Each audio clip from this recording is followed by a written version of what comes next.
Good afternoon. Welcome to our recorded discussion as a continuation to our topic that we had last online meeting. This time, let's talk about the return, exile, trial, and death of Rizal.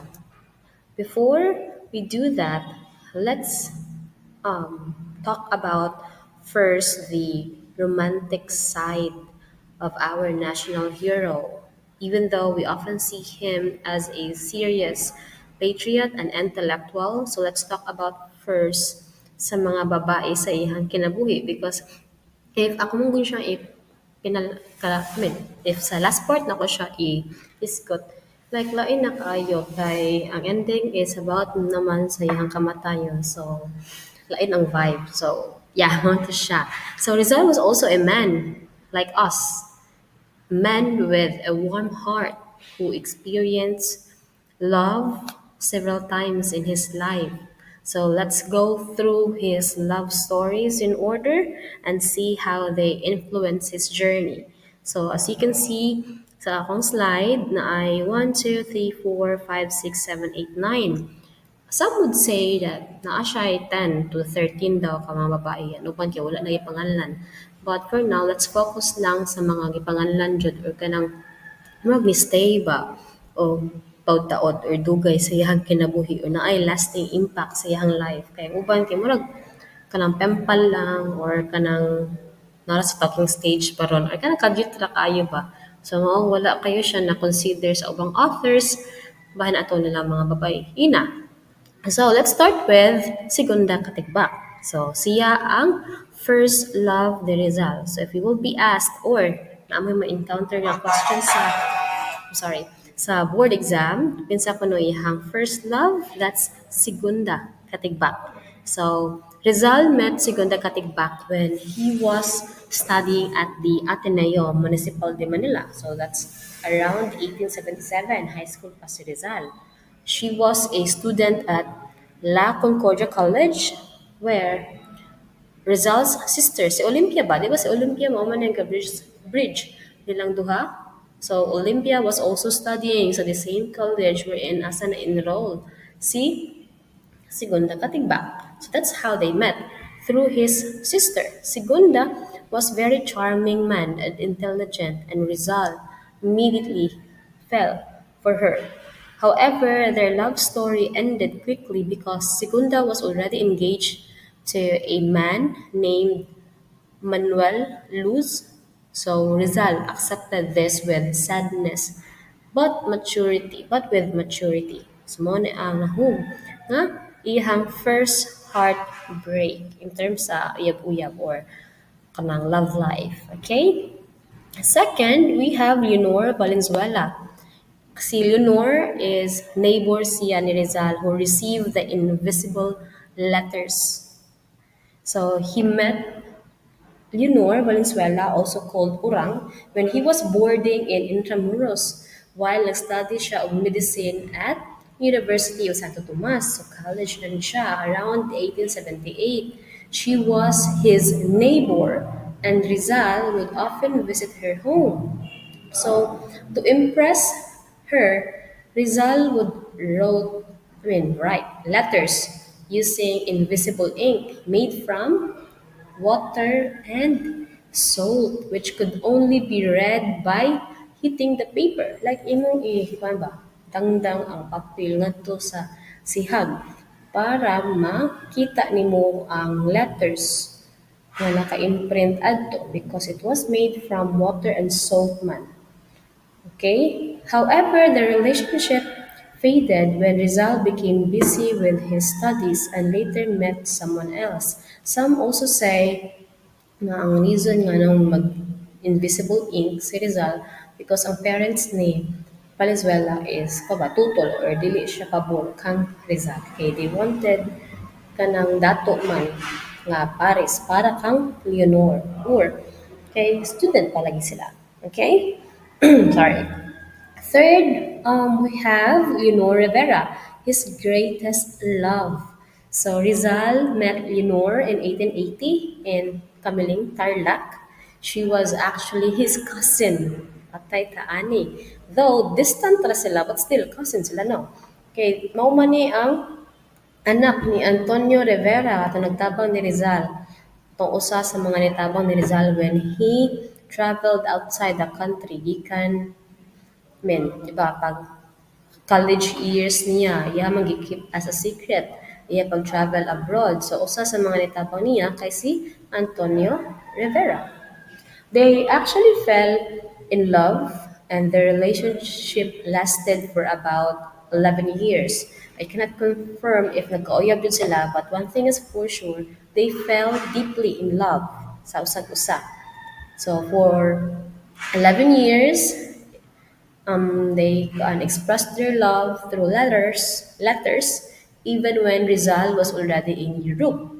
Sadly, their love story ended when Leonor's mother hid Rizal's letters, kitaguan, and then he arranged siya to marry an Englishman named Henry Kipping, which is engineer na siya. So, auto na heartbroken si Rizal. This broke Rizal's heart deeply, and Leonor became the inspiration for Maria Clara Inolimi Tangere. Okay. Fourth, we have Consuelo Ortiga Irey, the Spanish lady in Madrid. So while nag-study si Rizal in Madrid, Spain, around 1882 to 1883, mao pa na pag-abot niya. Kapay, mao na ay mga years nga nag-stay siya sa Spain. He met Consuelo, the daughter of Don Pablo Ortega, a well-known Spanish family friend. So, Rizal, actually, wala siya na in love kang Ortega or kang Consuelo. But si Consuelo, una na in love. She admired Rizal's charm man and intelligence. And in response, mo kalagayin lang ba na in love lang po si Rizal along the process.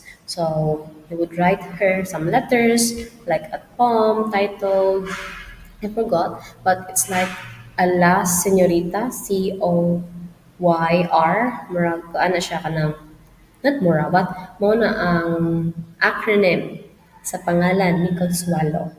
Pero, si Rizal, ni-step back siya sa ilahang relationship out of respect for his friend nga si Eduardo Delete. So, who also liked Consuelo. So, the romance between the two ended before it could begin. So, nagparaya si Rizal. Okay?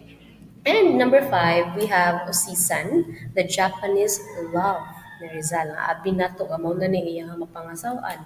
Kay padung na ba magsettle si Rizal sa Japan tungod sa kanindot siyang kinabuhi ngadto. That was the best moment sa kinabuhi ni Rizal when he was naa siya sa Japan. In 1888, Rizal went to Japan and met Osisan or Siko Pusoy, mo na iyang real name, the daughter of a samurai. So they met while si Rizal stay sa Spanish legation again sa Tokyo. So si Osisan helped Rizal learn the Japanese culture and language. So that's where they shared a deep affection for each other. So even though naa sila mutual feelings for each other, even Rizal thought about staying in Japan and marrying her, but his love for the Philippines man is mas bugat and his mission for reform were stronger.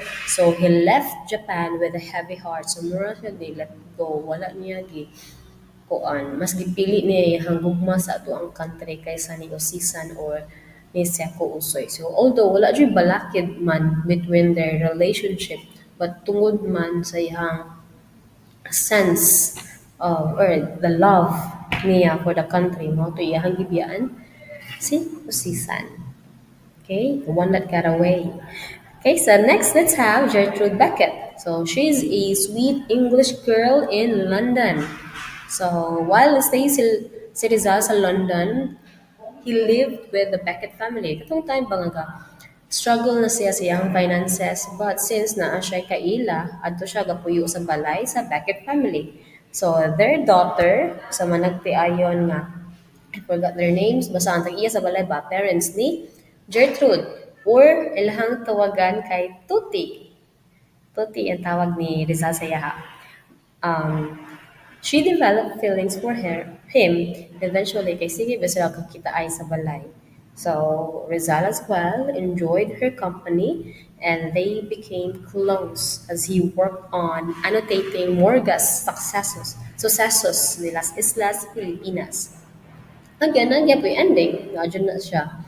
Rizal eventually left for Paris without saying goodbye because he didn't want to give her false hope. He wanted to stay focused on his mission for his country. Kaya para niya ba, kay mag nahimo mang distraction sa Gertrude Alto. Maunang iyahang gipili nga mas mag-focus sa iyahang mission kaysa magsigisag pada sa iyang gipati. So, iyang gibiyaan si Gertrude. Number 7, we have Nelly Busted. She's the cultured Filipina in Europe.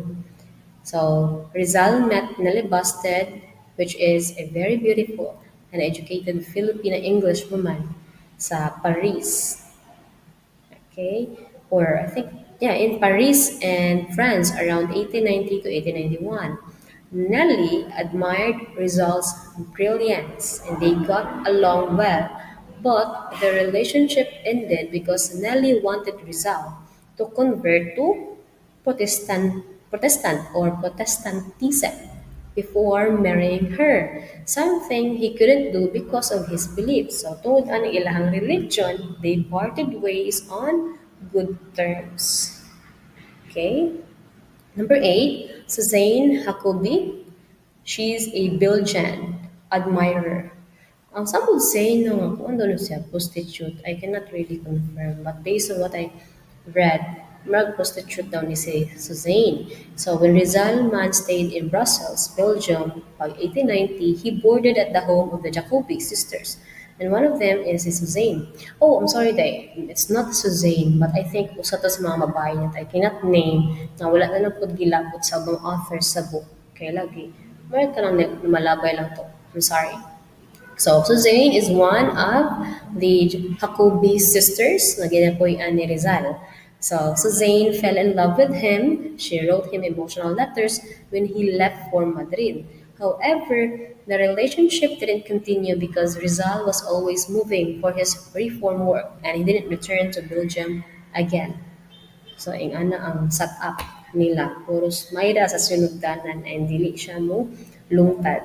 And lastly, we have Josephine Bracken, the woman who stayed with Rizal until death. So, while in the Pitan, na-exile man si Rizal ato. During his exile, Rizal met Josephine Bracken.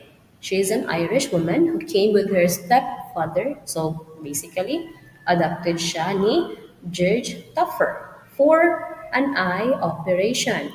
Rizal and Josephine fell in love pero wala sila ingon gikasal. Kay si Rizal is tiguang na and then si Josephine was just 18 years old. Iyang stepfather gani is murag nakuratan or nasuko. Wala siya kanang siya kasagang ba sa balita nga magpakasal na iyahang adopted nga anak magstay sa Philippines when in the first place they came here in the country just for the eye operation. But it ended that magsettle na naman iyang anak.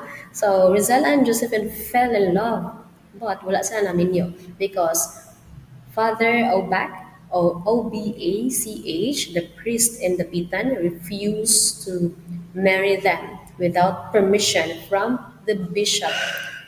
So wala sila na kasal, dili sila kasado, but still they live together as husband and wife.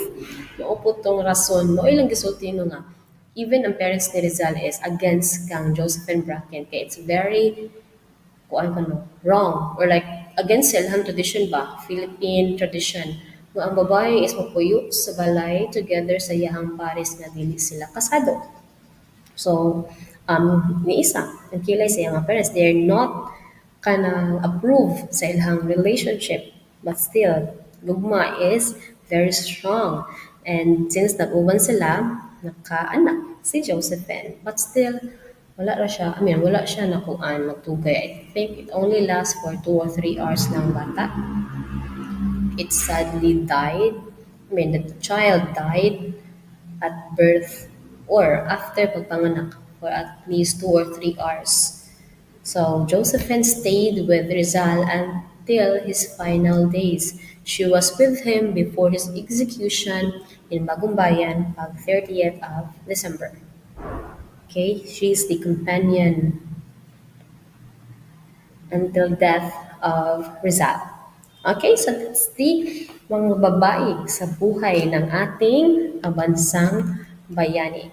So, as we can see, Rizal's life shows us that he was not just a hero of intellect but also of emotion and heart. Like, kaya po siya nato ba? Nga, napon siya yung mga heartbreaks, napon siya yung mga temple moments, GC moments that we all had experience as well. So, the same with us. He was not just a hero of intellect, but also of emotion and heart. So each woman played a role in shaping his experiences, influencing his writings, and revealing his human side. So though naa siya mga negative experience o mga heartbreaks ito nila, but it didn't stop him sa iyahang goal sa kinabuhi or iyang purpose or iyang gustong mahitabo for our country. Okay, so now let's focus to our topic, transition tagamay.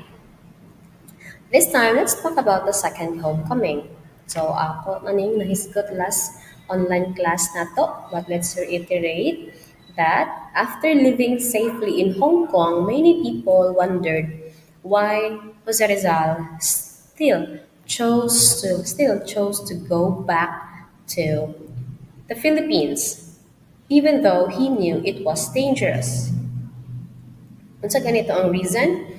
Nganong nibalik sa country si Rizal even though it's very dangerous. We already talked about this last time sa atong i-review. So Rizal, yeah, there were actually several important reasons behind this decision, and one of which is to serve his countrymen directly, to serve them and continue his reform movement peacefully. Rizal felt man that if he really wanted to help the Filipino people, he needed to do it in person, not just through letters or writings abroad. He believed that change could come from within the country through peaceful means like education, organization, and cooperation. So he decided to go home and continue his reform movement in a legal and non-violent way. Second, to prove his innocence and bravery. At that time, the Spanish government thought Rizal was behind the growing nationalist movement like katong pag-aalsa ng mga kapwa Pilipino sa ating bansa. But Rizal wanted to show that he wasn't afraid, that he had nothing to hide. Going back was his way of saying but I'm not guilty and I'm not scared to face the truth. He wanted to clear his name and show true courage. Okay?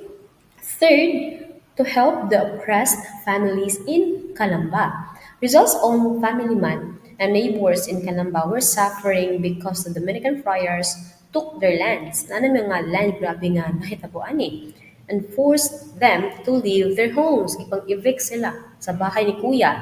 So this really broke Rizal's heart and dili siya makatug while knowing nga ang mga isig kataw niya is walay gipuy-an. Diba? So one of his main reasons for returning was to find ways to help them and to fight for justice, not through violence but through legal and moral means. Mao tong part ng taas niyang plano nga makikstorya ni Governor General Tispuhol.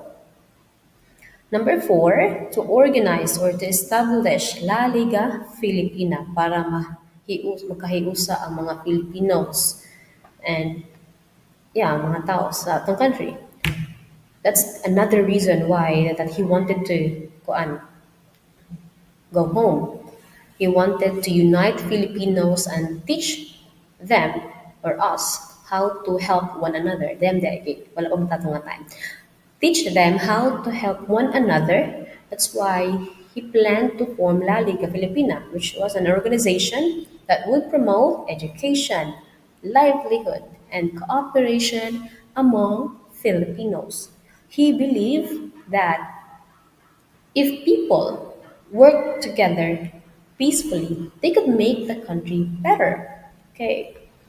Daghan man ang mga tao nga nagtinabangay, unlike sa akong siyara ang kalihok. Make sense? Last one to discuss the Borneo colonization project. Just like what I've mentioned last time. He wanted to bring his neighborhood sa Kalambang ngadto sa North Borneo.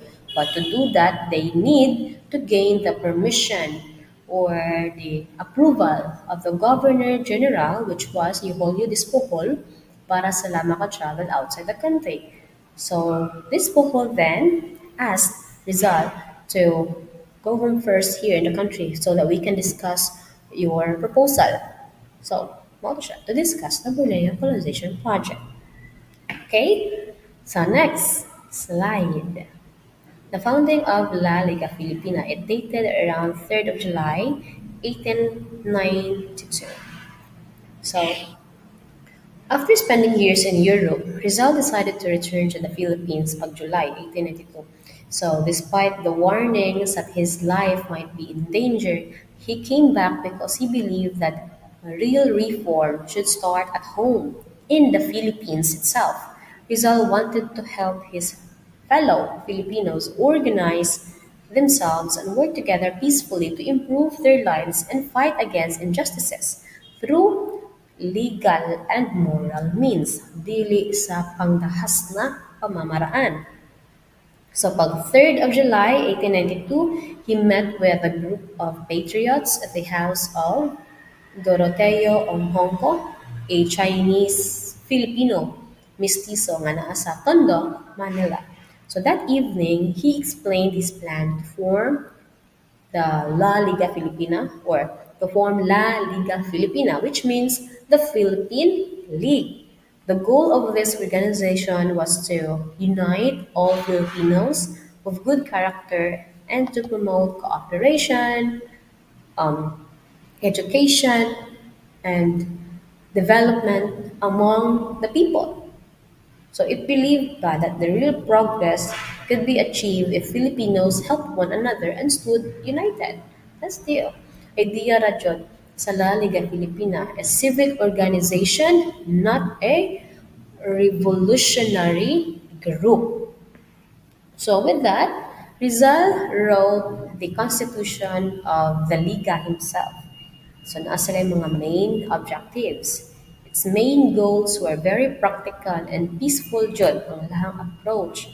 First, to unite the whole country into one strong body.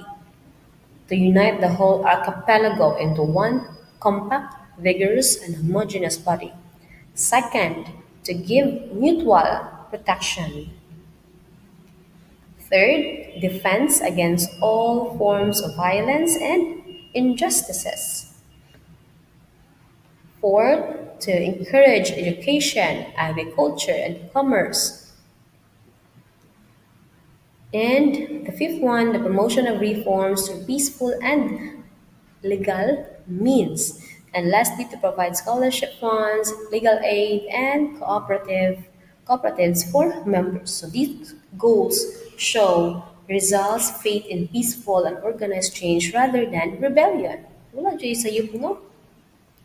So the La Liga Filipina was well organized. Nagani na siya like kana Supreme Council which governed the entire country. It had a president, secretary, treasurer, and fiscal.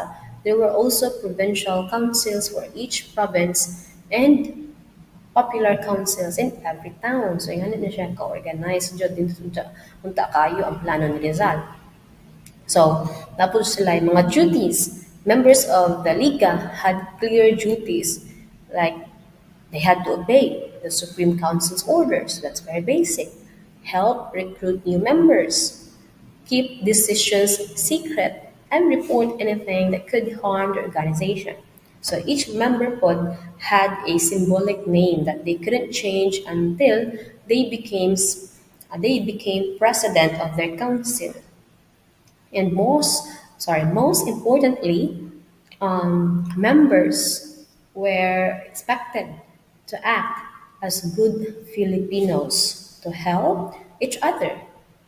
Ano po na asalay kami? To live with dignity and be models of honesty and patriotism.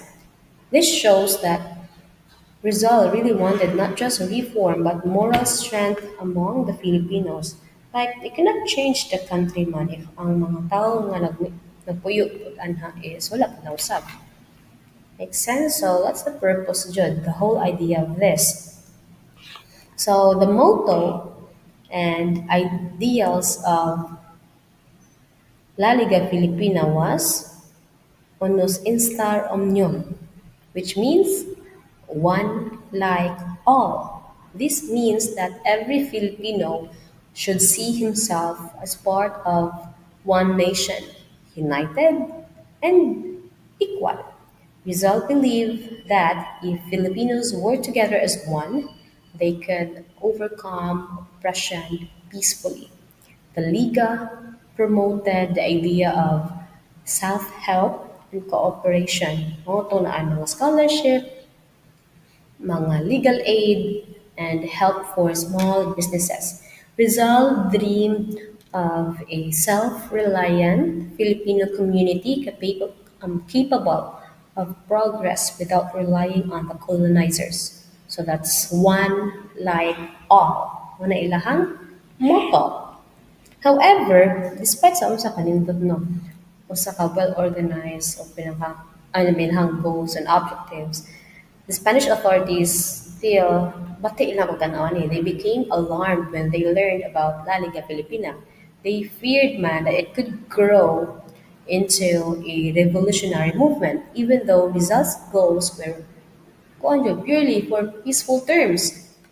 So just 4 days after it was founded, as I mentioned last time, on July 6, 1892, Rizal was arrested by order of Governor General Despujol. So his arrest man shocked many members, especially silang Bonifacio o katong mga reformists who saw Rizal as a leader. So this event marked the end of not exactly the end of the La Liga Filipina. But since wala naman ang pinaka-leader, so nabukag or kuan po nabiyaan ang grupo. So although kuan nadako na si Rizal, but since wala na jud ang pinaka-head nga nagduma sa tanan na ay dakong plano sa tanan, nawala jud siya na siya nga out of place or nawala sila hang saktong landas kung asa sila padung. They don't know what to do next because it's just 3 days pa man. 3 days pa gani, nga nakalat lang sila tapuan this month. Okay? So that's it. So now let's talk about the meeting with Governor General Despojol. So before this meeting happened, Rizal was living in Hong Kong balik ato nga time. While he was there, he wrote to Governor General Despojol asking permission to create again the Filipino colony sa British North Borneo, which is known as Sabah, Malaysia. That's somewhere in Malaysia. Now, why did Rizal want to do that? He wanted to help Filipino families, especially those who were evicted from their homes in Calamba because of the friars' land problems. So he dreamed of building a peaceful and self-sufficient Filipino community in North Borneo, like Filipino colony. So para walay kuan ba? Para the people could farm freely, live in peace, and govern themselves without Spanish abuse. Well, so when Rizal returned to the Philippines pag June 1892, this Bohol wanted to talk to him about this idea. Kaya the first place, yeah, with Paulo ni Rizal to discuss regarding this matter. So during their meeting, this Bohol disagreed with Rizal's plan. They actually discussed two major issues: the proposal and discovery of subversive documents. So focus as the first one. This Bohol disagreed with Rizal's plan. He told Rizal that it was unpatriotic daw to move Filipinos to another country when there was still so much land in the Philippines left nga uncultivated. Or wala gikuan ba? Gikuan sa tao. So in simple words, this Bohol meant nga, why help another land when your own country has land that's not being used? Diba?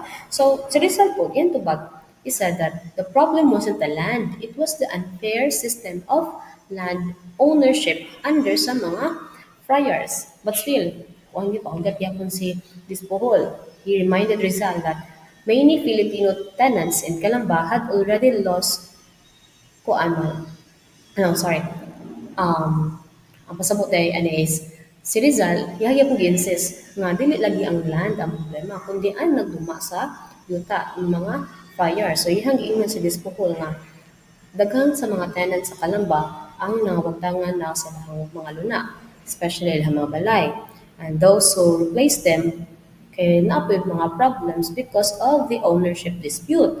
So, kana daw nga sense, it means nga ang government failed to protect the poor farmers, which caused kana more conflict ba, caused bitterness between friars and the tenants, a problem that wouldn't be easily solved. So instead of mag-dive in or mag-build pa sila ato, nagara, mag-anto sila ato, Rizal saw no reason to change his opinion and still believed that building a Filipino colony like maikyos na lang sila sa problema is the best option, the best solution for those who had nowhere else to go.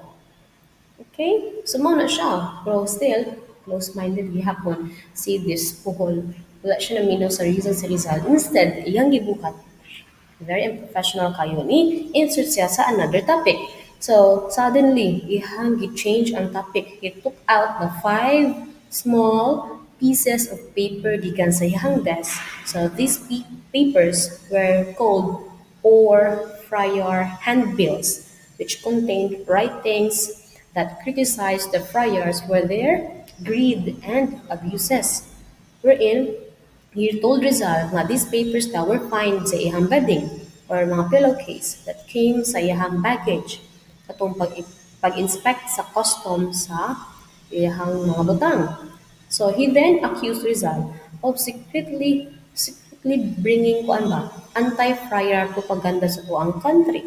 Pero si Rizal kalma ra and very smart po kayo, clever kayo yang tubag. He said nga if nga, yang gitubag is, wala na, dili na iyaha. He explained that the bedding did not belong to him. It belonged to his sister Lucia, who had traveled with him from Hong Kong. And yang gi-mention na, kanang, if, amo yun ang intention nga magdala ng anti-fire propaganda, then in the first place, dili na mo itago sa lugar, nga dali lang niya makitaan. Okay, you know very well that the bidding is my sister's kuno. Can I pamabay ang design? But she is no fool. She is not a fool. She would never hide five small papers in a place where they would surely be found. If she really wanted to hide something, she would put it there, maybe inside her clothes or stockings. Make sense? So, like, logic lang ba? Di ta magbinugo ba? Like, if ganahan jud ka magdaya ani nga kuan, butang that you know would bring harm sa imong safety or sa imong kinabuhi. So, dapat ato jud ka sa lugar nga dili makita dayon. Ano adto man jud sa kuan, sa betting nimo. Okay, so his response showed that Rizal remained respectful but firm. He clearly denied the accusation and defended his sister and his sister's innocence. But kabaw na mo sa reaction ani, even though Rizal explained himself well, fine atong accusation. Um, This Bohol was not convinced, judos-judos po niya nga pagkatao, clearly po, andun ba, close-minded kayo. He already suspected Rizal man of spreading anti-Spanish ideas and saw this as more proof of disloyalty kay lagi na nabiyang Noli og El Fele. So although nakadefend si Rizal og tarong bahin atong kuan or although bisag di jud kuno tinuod nga iyaha tong mga leaflets or papers, but still naa naman ko tong Noli og El Fele which shows his kuan kuno disloyalty sa Spain. So mo tong murag na hug jud nga close-minded na si this Paul, wala siya napada, wala siya napailat. That's why on the same day, that same day, July 6, 1892, after their meeting, si Rizal, this Bohol ordered Rizal's arrest. Okay, so he was accused of possessing subversive materials kato and being a threat to public order. So mo tong pa after silang meeting arrested si Rizal and was placed under house arrest at Fort Santiago.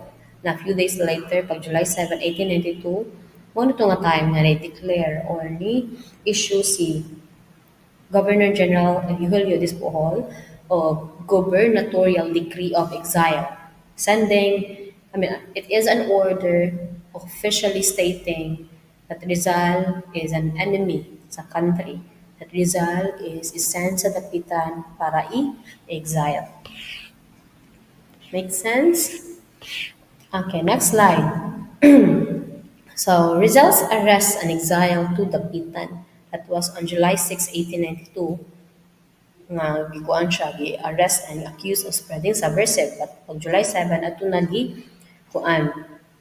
On July 7, 1892, ana nag-i-issue ang gubernatorial decree ni Dispohol. But the question here, nga naman, sorry, why Rizal was exiled to Dapitan? Why of all places? Ano sa Dapitan man?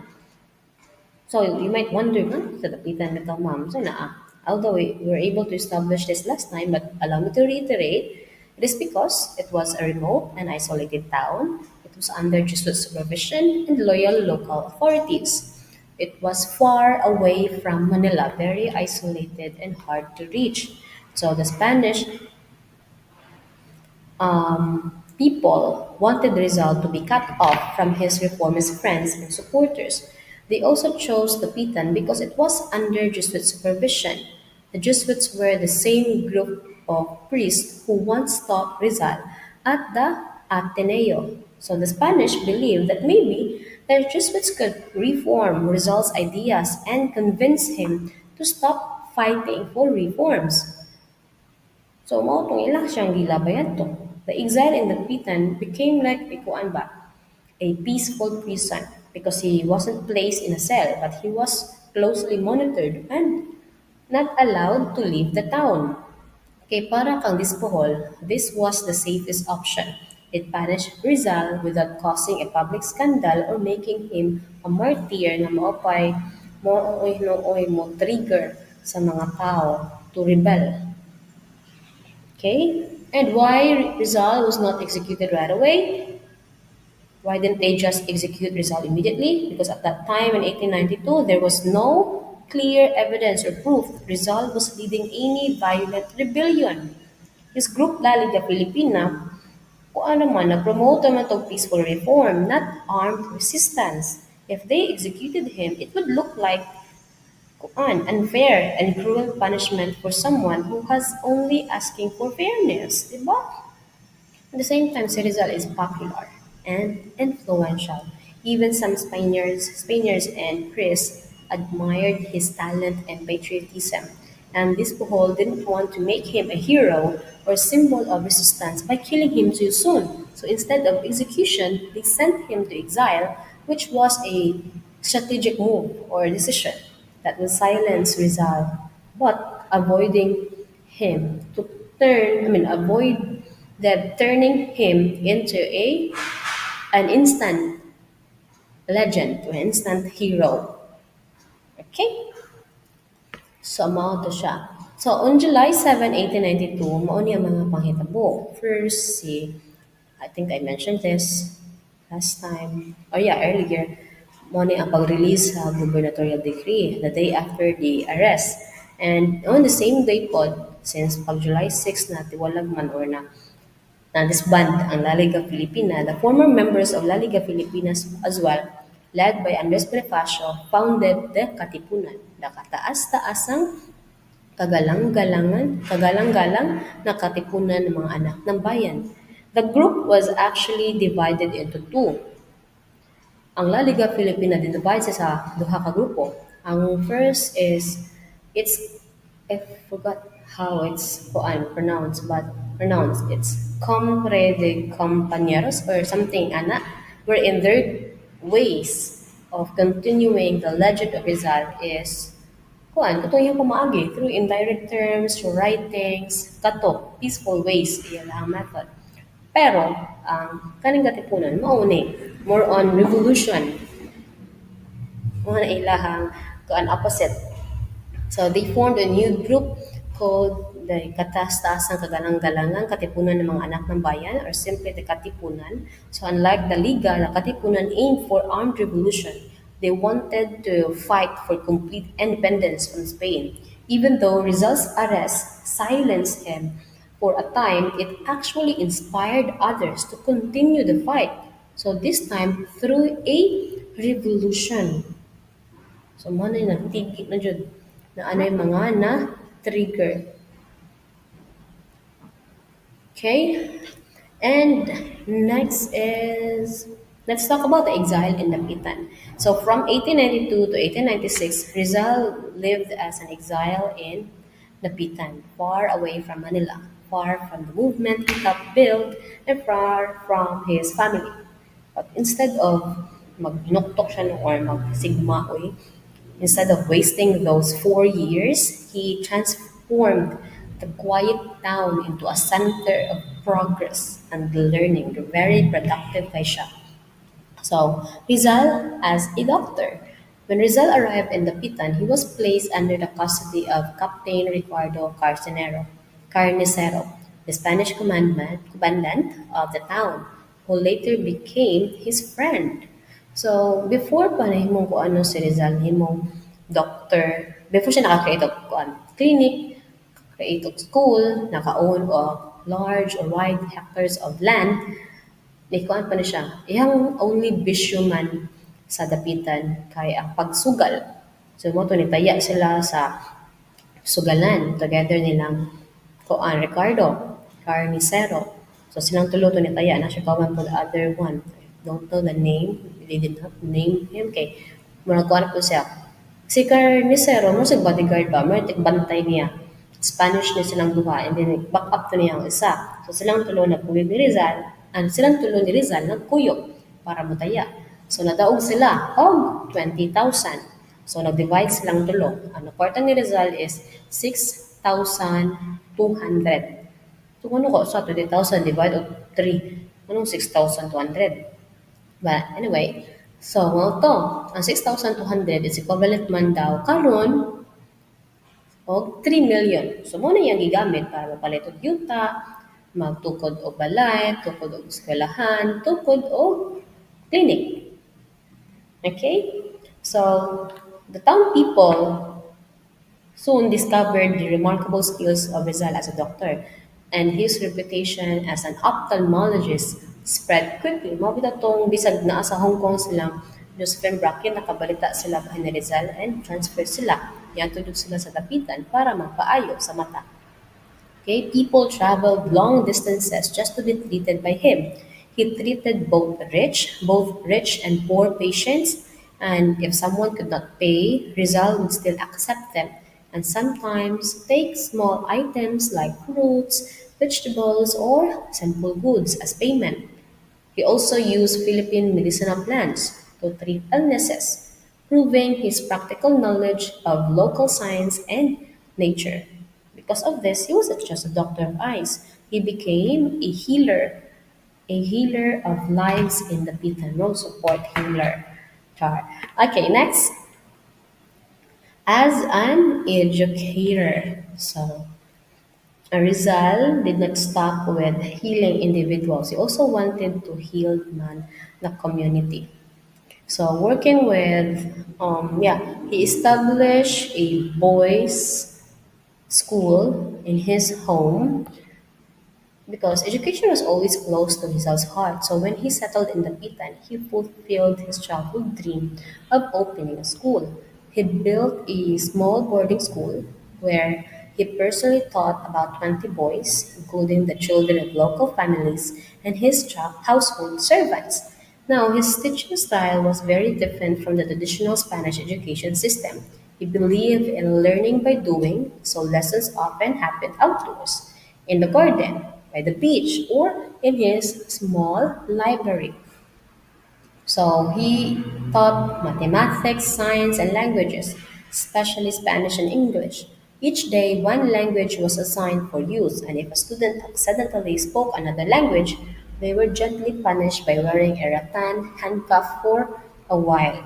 Iya ganing gi-follow po ang style sa mga maestro niya sa Ateneo nga i-divide ang students into two, mga divide sila in terms of height. Ang mga higantes or grandes o katong mga kuan, mga mubo, I forgot the term, basta ang taas o ang mga mubo kay giipon. I-divide sila in the same system pod ang pamaagi ato. Okay? He also included nature studies sa iyang klase. His students would help him collect insects and plants and shells. Some of them ilan ay ihatag sa iyang mga friends o ihatag niya sa museums, so on and so forth. And he even, go on, I think it's this part, 1 second, wherein we would consider Rizal as a scientist and researcher. Again, this part right here. As a scientist and a researcher, wherein he discovered species named after him. Draco rizali, a flying dragon, Apohonia rizali, a beetle, and Rhacophorus rizali, a rare frog. frog. So he is also a scientist and a researcher while being a teacher. Okay, next part, an engineer and community builder. So Rizal, he was also a community builder because he did not stop with healing individuals. He also wanted to heal the community. So he worked with Juan, Father Francisco Sanchez, his former Jesuit teacher. They started beautifying and improving the Bitan. They redesigned the town plaza and made a large relief map of Mindanao. Siya ang gabuhat anak.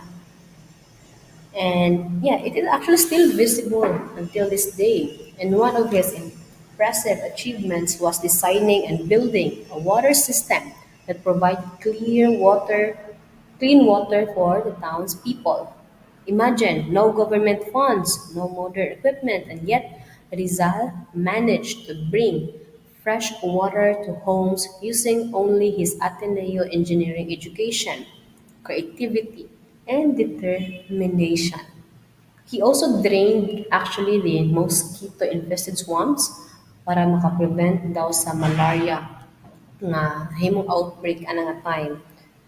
So, di ba, it's very kuanjud and productive si Rizal. An engineer, a scientist, and a leader all in one. And he also donated 500 pesos from a rich English patient to install street lighting in the town. So, naman say patient nga dato na iyang giayon. So, iyang gidawat ang bayad, although normally dili siya modawat, but iyang gidawat ang kwarta. And iyang gigamit ang kwarta to install street lighting sa town. Wala niya gibulsa. Iyang mahimuslan ang kwarta. Next, as a farmer and entrepreneur, he became a farmer and businessman wherein he bought 70 hectares of land sa Talisay, mao na ang lugar, where he built homes, school, and hospital. He planted fruit trees, coffee, cacao, sugarcane, hemp, and corn. So together with his friend Ramon Carrion, he entered the fishing and copra business to help locals earn more. So to protect the farmers from abusive traders, he organized the Cooperative Association of the Pitan Farmers para to the goal was to help farmers sell their products fairly and buy necessities at lower prices. He even invented tools like brick making machine that could produce 6,000 bricks a day and a wooden cigarette like sulpukan, which work through compressed air. Ano mo, sigarilyo ba? Para sigarilyo mo na, siya mo invent na, sulpukan ang tawag. And at the same time, yeah, he helped farmers buy goods at their prices and break the Chinese monopoly in trade. Yeah, so he's very cool on self-reliance. He taught the people there about self-reliance, innovation, and industry. That's what they learned from Rizal. And lastly, as an inventor and innovator, yeah, that's the same thing I mentioned earlier. He invented the sulpukan and the brick making machine. Also, as an artist, so mo niyang gibang buhot na poems, essays, and artworks.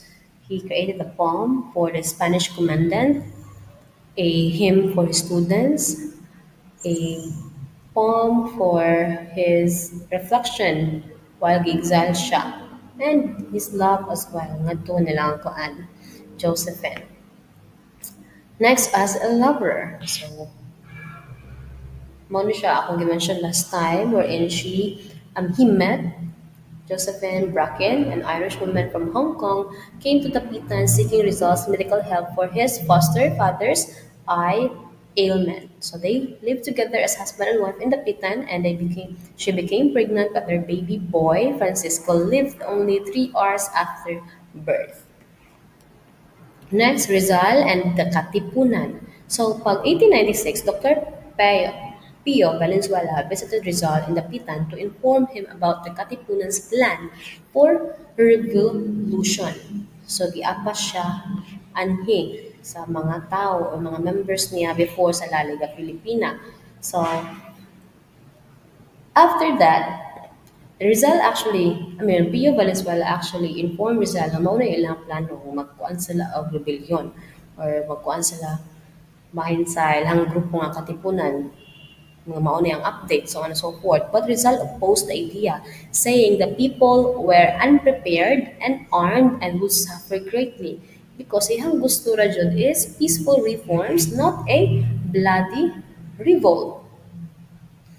And next, offered to serve in Cuba. So for this part, diba, as time passed, Rizal remained hopeful that he could still serve his country in other ways. So when his friend Ferdinand Blumentritt told him about the yellow fever epidemic in Cuba, Rizal volunteered to serve as a doctor for the Spanish army. So, na may gubat adto ang Cuba ani nga time kay Andre man sa Spain, like colony po siya sa Spain ba, and then the same thing happened there where there was a revolt or ang mga tao sa Cuba nag-alasana against sa mga Espanyol. So ang gusto lang mahitabo unta ni Rizal, motabang siya as a medical aid ba ngadto sa war. He volunteered to serve as a doctor for the Spanish army, hoping it would end his exile and allow him to help others. So after months of waiting, he received approval from the Governor General Ramon Blanco na pwede siya makadto sa Cuba. So pag July 31, 1896, nibiya siya sa Dapitan, and then, nag-unang mga tao, they gathered tearfully by the beach to say goodbye and grateful for the progress and kindness na iyang gihatag sa town. So mao to ni sail away siya with heavy heart and aware that soon after the Philippine Revolution, the eye would break out sad because his life would be changed. His life would be at stake after ani nga travel. Dili man siya kaabot sa Cuba actually. Kaya while nag-travel siya, dakop na pud siya. Okay, so after this, August 26, 1896, Andres Bonifacio and his brave followers from the Katipunan cried out for freedom in the hills of Balintawak. This event is what we now know as the Cry of Balintawak, the symbolic start of the Philippine Revolution against Spain. So a few days later, on August 30, ang ng Katipuneros attacked San Juan del Monte near Manila. Unfortunately, napildi sila with heavy losses. Because of this, the Spanish government panicked and declared a state of war in 8 provinces sa tuang country. Muna ang Manila, Bulacan, Cavite, Batangas, Laguna, Pampanga, Nueva Ecija, Tarlac. I think this is actually the reason nga nga to ang sun nga naa sa to ang flag. Can I eight rays of the sun? It was actually because of these 8 provinces. The Manila, Bulacan, Cavite, Batangas, Laguna, Pampanga, Nueva Ecija, and Tarlac. Okay? So now, while all of this were happening, Rizal was not in Manila. He was in the Pitan, living a peaceful life as a doctor, teacher, scientist, and farmer. So when the revolution broke out, he became worried. He feared that the uprising would lead to bloodshed. So, kuan ba? Di siya ganahan lagi. So during this time, si Governor General Ramon Blanco even sent two letters na nag-confirm nga si Rizal is innocent. Wa siya connection ani nga panghitabo. Two letters clearing Rizal's name from the rebellion, acknowledging that he was not part of the Katipunan. But still, di ba, pag September 3, 1896, ni travel siya, ni left siya sa Philippines for what would be his last trip abroad. Came out to siya Cuba to volunteer to serve as a military doctor to help the soldiers. However, fate had other plans, Jud. Along the way, Rizal was suddenly arrested while aboard a ship bound for Spain and was detained as a prisoner. Before siya nakabot sa Barcelona, he was placed under heavy guard and later transferred to the transport ship Colon, which brought him back to Manila on November 3, 1896. So pag-abot na yun niya, he was immediately imprisoned in Fort Santiago, where he would face a military trial. Talking about the preliminary investigation of his case, it actually began on November 20, 1896. He was accused of being the main organizer, leader, and inspiration behind the revolution, the so-called living soul of the Filipino insurrection. Pag November 6 ana, si Colonel Francisco Olive transmitted investigation records to higher authorities, so the transport pa yung mga evidences. So Rizal was handed with 15 documentary evidences used against him, including nato yung mga books, yung mga letters, yung mga poems, katog, himo to nilang ebidensya against sa iya nga apil lagi siya atong kuan daw. Mao na pasiugda sa pag-aalsa. Chose Lieutenant Luis Taviel de Andrade as his defense counsel because igsuon siya ni kinsato Jose Taviel de Andrade. Iyahang bodyguard nagihatag ni Governor General Terrero. So iyahang Rizal had a great respect for Jose Taviel man because fair kono siya, courteous, and treated him with dignity, unlike sa mga Spanish soldiers who looked down on Filipinos. So mao tong siya isuon ay ang gipili as his kanang counsel of defense. So, regarding sa yung evidence, there are actually 15 documentary and testimonial evidences that were presented against Rizal. Kani mga testimonies pa jud kay dili mga valid or mga fake ba kanang mga tao na ilarang gisuko nga ikay kon ani bi testify anhi na mga librarian na some members of La Liga nga wala pa na encounter ni Rizal inga na so on and so forth nga maoy ilahang mga statement ilang gipanguptan ba nga mao jud lagi na si Rizal jud ana pasiugda sa tanan although walay mga proof. And then in terms of documentary, these are the letters, mga articles, poems, and the books of Rizal. And with that, Captain Dominguez summarized the case and forwarded it to Judge Advocate General Nicolas de la Peña, who recommended immediate trial, continued imprisonment, attachment of Rizal's property worth 1 million for indemnity, and representation by a military officer, not a civilian lawyer. So dili lawyer si Luis Taviel. Instead, military officer na ba jud? So how unfair jud kaayo? Talking about the formal charges and bias proceedings, December 1, 1896, the formal charges were read to Rizal in his prison cell with Lieutenant Luis Taviel de Andrade sa iyahang kilid. So he was accused of being the principal organizer and the living soul of the revolution and founder or founding of organizations, periodicals, books that supposedly promoted rebellion against Spain. So Rizal did not deny writing or organizing reformist groups like La Liga Filipina, but he firmly clarified that it was a civic organization, not a revolutionary one. And then he also emphasized that during his exile in the Pitan, he did not engage in politics or rebellion. Instead, he lived with a life of service to the Filipino to the people there. Now, with regards to the trial before on December 26, 1896, pag 13 ana, bag-o nga Governor General ana took over.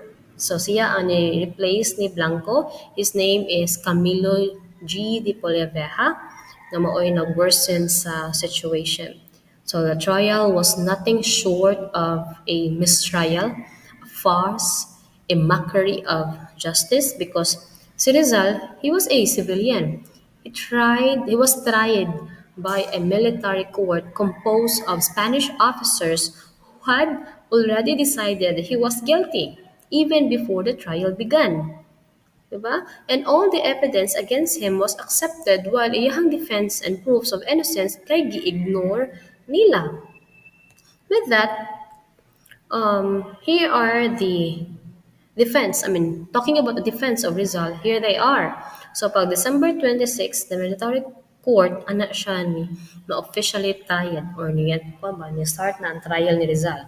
Si Luis Taviel de Andrade did his best to defend him, appealing to the judges a sense of fairness and justice, reminding them that Rizal had always advocated peaceful reform, not rebellion. So after the defense, Rizal himself actually libarog siya kagalingon and read his own statement, calmly and confidently mentioned his defense, stating he was not a rebel as he advised Dr. Peo Valenzuela, katuna siya sa dapitan, not to start a revolution. Second, he had no connection with the Katipunan. Kay inaccessible na ba ang area anto sa dapitan na wala na siya communication. And they had only used his name without permission. If he were guilty daw, he could have easily escaped, but he didn't. And during his exile in Dapitan, he built a school, a hospital, and improved the town, which clearly not exactly the actions of a rebel leader. Okay, and regarding sa La Liga Filipina, it was a civic organization, not a revolutionary society.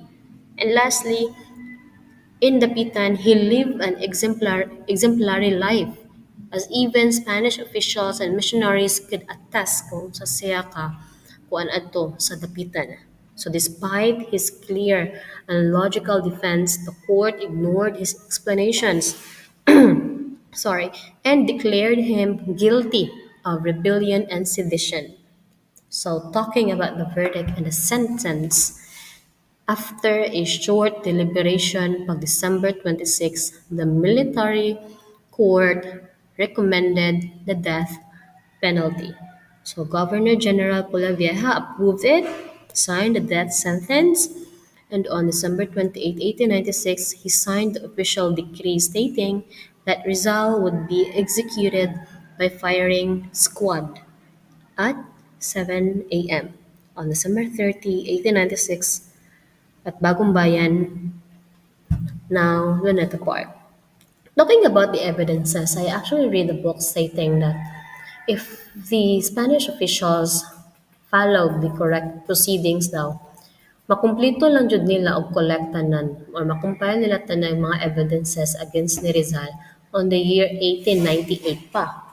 Pero kung nagdali man sila, ganahan man sila nga naa na dayoy mahitabo ba nga ma-execute na largo si Rizal kay lagi active na kayo ang katipunan anhi.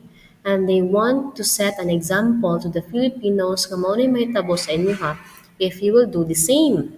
So mao to ilang gi-magic ang mga evidences, ilang gigamit ang mga letters nga bisag walay labot, ilang nagkuha sila nagdala sila og mga false witness nga dili gani kuan kanang sensible ay lang mga reasons or lang mga statement but still lagi unfair kaayo sila. Now, talking about the final hours and legacy. Knowing his fate, Rizal spent his last 24 hours seeing his friends, family, and Josephine Bracken.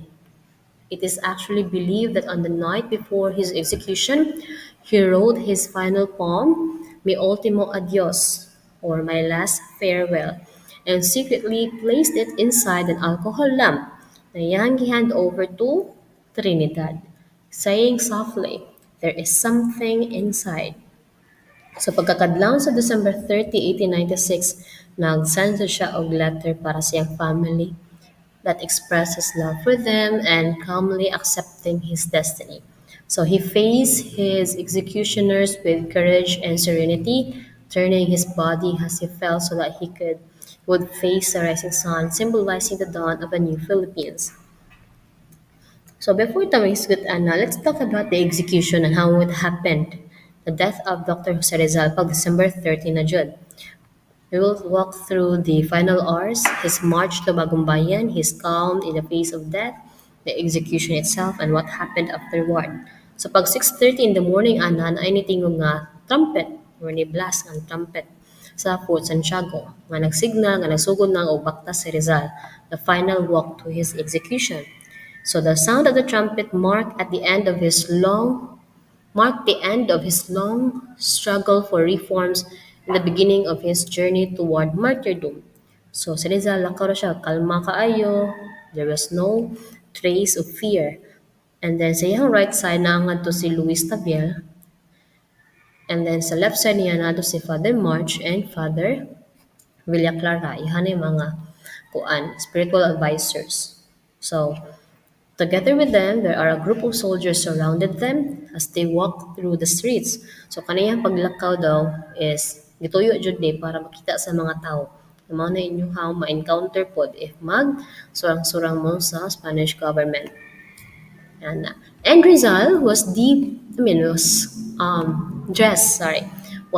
dressed neatly, wherein nagsuot siya og black suit, black derby nga hat, white shirt, black tie, and black shoes. And yung kamot kay gikuptan na siya or gihiktan loosely lang behind his back. And there were sound of muffled drums that echoed as the procession passed. And then our streets were lined with people who had come to witness what would become one of the most significant moments in the Philippine history. So from Fort Santiago, the procession slowly made its way to Gunbayan, known today as Planeta Park. Final moments. So, throughout the march, Rizal remained calm and observant. He looked around and admired the beauty of the morning na dili na daw niya ma-witness, di kaugma. He commented even sa kanang site na yan observe sa Corregidor Island, the Cavite Mountains, and even the Ateneo where he once studied. So this calmness revealed his deep inner strength and acceptance jud sa iyahang faith. So pag-abot ni sa bagong bayan, he received the final blessings gikan sa mga priest and then goodbye na. He also took a moment to say goodbye to Lieutenant Tabiel de Andrade nga ihadyon girespeto maayo. And then, before pa jud siya firing squad, he requested to face the firing squad, but his request was denied by the authorities because they wanted him nga i-shot in the box diba, which is a form of execution na napasabot an execution meant for traitors to show that he was being punished as an enemy of Spain. So the firing squad actually was composed of Filipino soldiers. Yan, sa layo nila kay mga Spanish soldiers ready to shoot if the Filipinos refused to carry out the order. So this arrangement showed nga giunsa sa Spain paggamit ang fear and control to ensure obedience even in the final moments of Rizal's life. So before the execution, Spanish military doctor Dr. Felipe Ruiz Castillo checked Rizal's pulse, which was steady and calm, showing no fear, a sign of his courage, peaceful acceptance, ihang composure, even in the face of death, impressed everyone who have witnessed sa iyahang composure, iyahang um, calmness, ayan, pagka-steady, so on and so forth. The execution. So, Rizal asked the soldiers to aim at his heart actually. So when everything was ready na, Rizal stood tall and looked straight ahead. He asked the soldiers to aim at his heart and assured them that he would not resist. So at exactly 7:03 a.m., the command Fuego was given. So a gunfire broke the silence and the bullets struck him. So at that moment, Rizal twisted his body as he fell, managing to turn so that he landed facing upward. So this final act symbolized that he died not as a traitor, but as a patriot, facing the rising sun, facing country, his beloved country, sorry. So as he fell to the ground, the Spanish national anthem, Marcha de Cadiz, kailangang play. So his death was marked by both sorrow and pride. His last words were "Consummatum est," which means it is finished. These words signify the completion of his mission and his ultimate sacrifice for the Filipino people. So after death and burial, so the reactions actually of the people at a time after his death were deeply divided. The enemies were rejoiced, believing they had silenced a dangerous voice against them. However, many Filipinos as well were filled with grief and sorrow. Nga kanang sorrow, maun himong strength and inspiration nila to fight against the Spaniards. So Rizal's death became a turning point in the history of the Philippines. Now, instead of stopping the movement for freedom, it fueled the flames of nationalism. His courage, intellect, and peaceful fight for reforms inspired the revolutionaries, especially nilang Bonifacio, mag-follow sa Yaha. His execution is more pinaka-wrong move man lang ibuhat ba? Because it awakened the spirit of unity among Filipinos and deepened their desire to achieve independence and justice. So, after siyang death and sa burial, after an hour after siya na-execute, iyang lawas kay it was taken by a dead wagon from San Juan de Dios Hospital to Paco Cemetery. Walay funeral procession, walay ceremony, no mourning crowd, because the authorities wanted to avoid any public display of sympathy that could turn into protests. So, iyang gisuot is the same gyapon pagkalubong niya. And his body was placed in a wooden box without any markings. So, bawal pod ang mga bisita. Kay iyang pagalubong pod, iyang location pod kay sikreto raman, mga gabantay sa iyang, ang gabantay sa iyang lubnganan ato during the first few days kay ang mga Spanish guards. They were assigned to watch over the cemetery to prevent Filipinos from taking his clothing or remains as relics of a hero.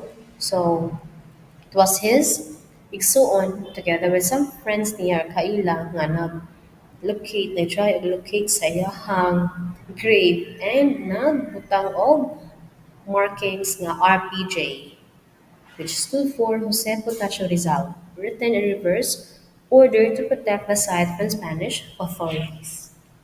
So that's the end.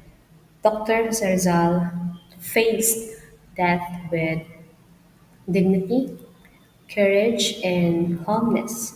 His execution on December 30, 1896 became one of the most powerful moments in Philippine history.